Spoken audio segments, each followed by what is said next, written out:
अस्सलाम वालेकुम। मज़ीद अच्छी वीडियोस देखने के लिए हमारे चैनल को ज़रूर सब्सक्राइब कर दें, शुक्रिया।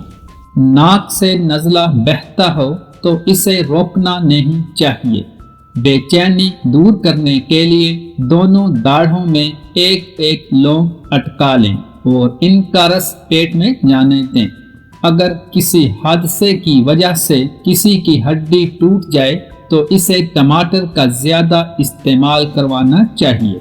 अगर आप पसीने को दूर भगाना चाहते हैं तो पानी की बाल्टी में एक छोटा टुकड़ा फटकड़ी डाल दें। इससे अपने जिस्म को गीला करें और चंद मिनट के बाद नहा लें। पानी 3 सांस में पीने से फेफड़ों का कैंसर नहीं होता। 15 दिन तक अंगूर के रस में 1 चम्मच शहद मिलाकर पीने से लेकोरिया जड़ से खत्म हो जाता है। पाँव सुन्न हो जाने की सूरत में इन चीज़ों से परहेज करें। चावल, कोल्ड ड्रिंक, दही और लस्सी। शाम के बाद केला खाने से सीने में बलगम पैदा होता है। गुड़ जलाकर सूंघने से मोटापा कम हो जाता है। इमली का अचार खाने से पाखाना खुलकर आता है।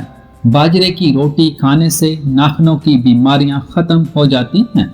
अगर रात को खाना कम खाया जाए तो इससे मोटापे में कमी वाक़ई होती है। हलवा खाने के बाद दूध पीने से मोशन लगते हैं। भेड़ का दूध पीने से सर की खुश्की दूर हो जाती है।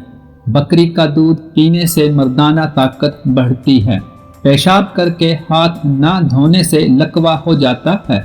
लस्सी में 1 दाना खजूर का डालकर खाने से बढ़ती हुई उम्र रुक जाएगी, जवान नजर आओगे। बकरे की चर्बी खा ली जाए तो मर्दाना ताकत में इजाफा हो जाता है। माहवारी में ज्यादा दर्द और तकलीफ हो तो जामुन के फल को ज्यादा से ज्यादा खाएं, दर्द नहीं होगा।